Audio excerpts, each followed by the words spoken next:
பிசினஸ்ல உள்ள மிக முக்கியமான ஒரு ஸ்ட்ராட்டஜி தான் இந்த பொதுவான கண்காட்சிகளில் கலந்து கொள்றதும், அதுல நம்ம ப்ராடக்ட்டை நம்ம பிராண்டை மார்க்கெட் பண்றதும், அட்வர்டைஸ்மெண்ட் பண்றதும்,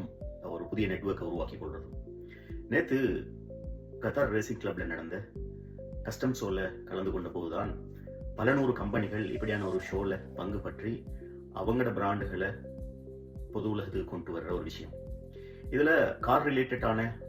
ஒரு ஷோவா இருந்தாலும், ரேசிங் கார் என்கின்ற ஒரு பேஸ்ல இந்த ஒரு ஷோ இருந்திருந்தாலும், இதுல பழைய புதிய லேட்டஸ்டா உள்ள எல்லா வகையான கார் பைக் ஷோவாக இது இருந்தது. அதே நேரம் இந்த ஆட்டோமொபைல் இண்டஸ்ட்ரியை தாண்டி வேற பல ஃபுட் அண்ட் பெவரேஜ் இண்டஸ்ட்ரியா இருந்தாலும், அதே நேரம் வேற இன்சூரன்ஸ் ஃபீல்ட்ல உள்ளவங்களா இருந்தாலும், சம்பந்தமே இல்லாம லிக்விட் ஐட்டங்கள், அதே நேரம் குஷன் ஐட்டங்களும், அதை ரிலேட்டட் உள்ள கம்பெனிகள் கூட, எஜுகேஷன் சைட்ல உள்ள கம்பெனிகள் கூட இதுல பார்ட்டிசிபேட் பண்ணியிருந்தாங்க. இவங்களோட நோக்கங்கள் எல்லாம் இந்த கம்பெடிட்டர்ஸ் மார்க்கெட்ல உள்ளவங்க, அதே ஃபீல்ட்ல உள்ளவங்க வந்திருந்தாலும் அவங்களோட சேர்ந்து பொதுமக்கள், இந்த காட்சியை காண்றதுக்கு வருகின்ற பொதுமக்கள் நிறைய பேர் பங்கு கொள்றாங்க. ஆயிரக்கணக்கானவங்க பங்கு கொள்ளும் போது இதுல போட்டி மார்க்கெட் என்ன அப்படின்றத கண்டுகொள்றதுக்கும், ட்ரெண்டிங்கா மார்க்கெட்ல என்ன போகுது அப்படின்னு தெரிஞ்சு கொள்றதுக்கும், நம்மளோட ப்ராடக்ட்டை நம்ம அறிமுகப்படுத்துறதுக்கும், மார்க்கெட் பண்றதுக்கும், அதே நேரம்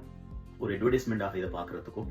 நம்ம ஒரு புதிய ப்ராடக்ட்டை லான்ச் பண்றோம்னு சொன்னா அந்த ப்ராடக்ட்டை நம்ம ஷோரூம்ல வச்சு லான்ச் பண்றதுக்கு பதிலாக இப்படியான ஒரு கண்காட்சியில, இப்படியான ஒரு ஷோகேஸ்ல நம்ம ப்ராடக்ட்டை லான்ச் பண்றது, மக்களுடைய மனோநிலை என்ன அப்படின்றத புரிஞ்சு கொள்றது, அதே நேரம் ஒரு புதிய நெட்வொர்க்கை உருவாக்கி கொள்றது, சேல்ஸ் அண்ட் லீட் நமக்கு கிடைக்கக்கூடிய வாய்ப்புகளை தெரிஞ்சு கொள்றதுக்கு, நம்ம மக்களுடைய மனோநிலை என்ன, எப்படியான ப்ராடக்ட்டை லான்ச் பண்ணா மக்கள் விரும்பி பார்க்கறாங்க, எடுக்கிறாங்க அப்படின்றத கண்டுகொள்றதுக்கும், மக்கள் நம்ம ப்ராடக்ட்டை மாதிரி 1000 அல்லது 500 ப்ராடக்ட் அங்க டிஸ்பிளேயாக இருக்கும்போது எந்த ப்ராடக்ட்டுக்கு என்ன மாதிரியான பிரைஸுக்கு, என்ன மாதிரியான ட்ரெண்டுக்கு மக்கள் ஈர்க்கப்படுகின்றாங்க, இப்படியான விஷயங்கள்ல இந்த மாதிரியான ஒரு ஷோல, இந்த மாதிரியான ஒரு எக்ஸிபிஷன்ல படிச்சு கொள்ளலாம், தெரிஞ்சு கொள்ளலாம். இது பொதுவா நம்ம இருக்கிற மார்க்கெட்ல எங்கெல்லாம் இப்படியான ஷோ நடக்கிறதோ அங்கெல்லாம் குறைஞ்ச செலவுல கூடுதலான பயன்களை பெறறதுக்கு இப்படியான ஒரு வாய்ப்பு பிசினஸ்ல மிக முக்கியமானது.